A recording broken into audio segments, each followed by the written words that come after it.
Hello बच्चों, let's see the question कह रहा है कि सेशन में कहता है कि degree of hydrolysis for a salt of strong acid and weak base is decrease with decrease in temperature.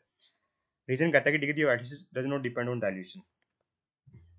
तो ये चेक करते हैं बेटा। देखिए हमें सॉल्ट दे रखा है स्ट्रॉन्ग एसिड और वीक बेस का, स्ट्रॉन्ग एसिड का और वीक बेस का। फॉर एग्जांपल लेते हैं बेटा हम NH4Cl। It is a salt of strong acid and weak base. कैसे बना बेटा? वीक बेस NH4OH और स्ट्रॉन्ग एसिड HCl से बना हुआ है बेटा। ठीक है। तो हमें पूछा गया है डिग्री ऑफ हाइड्रोलिसिस क्या डिक्रीज करेगी विद टेम्परेचर। तो देखिए डिग्री ऑफ हाइड्रोलिसिस कैसे लिखा जाता है? स्मॉल h से लिखा जाता है।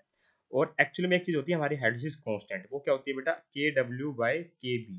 ठीक है। KW क्या होती है बेटा? Ionic product of water. Kb होता है बेटा आयनिक कांस्टेंट ऑफ बेस। ठीक है, वीक बेस है यहाँ पे। तो यहाँ पे बेटा स्मॉल एग्जांपल लेके चलते हैं हम NH4Cl से।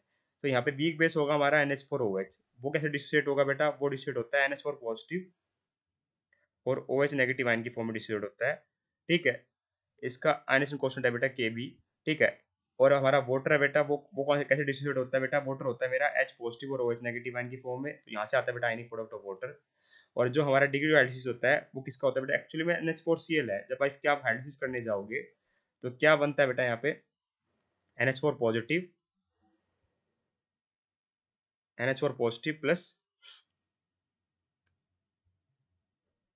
क्या बनेगा बेटा? यहाँ पे हाइड्रोलिसिस करने जाओगे तो ये एक्चुअली में ना, आप ऐसे समझिए कि वाटर में आप डालोगे ना तो कैसे डिस्ट्रीब्यूट होगा एक्वस फॉर्म में ना, जहाँ से अच्छे समझ आ जाएगा ना। तो क्या होगा बेटा? NH4 positive plus Cl negative form में डिस्ट्रीब्यूट होगा। और यहाँ पे बेटा NH4 पॉजिटिव क्या है हमारा? कंजुगेट एसिड होता है किसका? NH3 का। Cl नेगेटिव क्या? कंजुगेट बेस होता है बेटा मेरा। Cl नेगेटिव क्या होता है बेटा? कंजुगेट बेस होता है HCl का। तो Cl नेगेटिव तो वीक हो गया बेटा, तो यहाँ पे NH4 पॉजिटिव है, ये स्ट्रॉन्ग होगा क्योंकि वीक बेस का कंजुगेट एसिड है। तो इसका क्या होगा बेटा? इसकी फाइनली हाइड्रोलिसिस होगी, मतलब कटायनिक हाइड्रोलिसिस टेक प्लेस करती है बेटा यहाँ पे। और यहाँ पे क्या बनता है बेटा? NH4OH प्लस OH नेगेटिव बनता है ना। NH4OH प्लस H पॉजिटिव बनेगा। हाँ, NH4 OH negative plus H positive बच गया। हाँ, H पॉजिटिव बनेगा। तो ये रिएक्शन टेक प्लेस करती है और यहाँ से बेटा KH आता है। ठीक है, यहाँ से KH आ रहा होता है। तो मैं आपको बता दूं बेटा, जो डिग्री हाइड्रोलिसिस है बेटा वो H होता है। ठीक है। और ये कैसे निकालते हैं बेटा? जो एक्चुअली रिलेशन क्या आता है? CH2। See the concentration of the salt. ठीक है, ये किसके बराबर होता है? हाइड्रोलिसिस कांस्टेंट के बराबर होता है। तो यहाँ से बेटा किसकी वैल्यू आती है? H की वैल्यू आती है। और ये क्या होता है? Under root of KH/C। ठीक है, इस बात का ध्यान रखना। तो हमारा जो KH होता है बेटा वो हाइड्रोलिसिस कांस्टेंट होता है। तो ये क्या है बेटा? डिपेंड करता है डायरेक्टली प्रोपोर्शनल होता है टेम्परेचर के। तो टेम्परेचर बढ़ाने पर क्या होता है बेटा? ये बढ़ता है।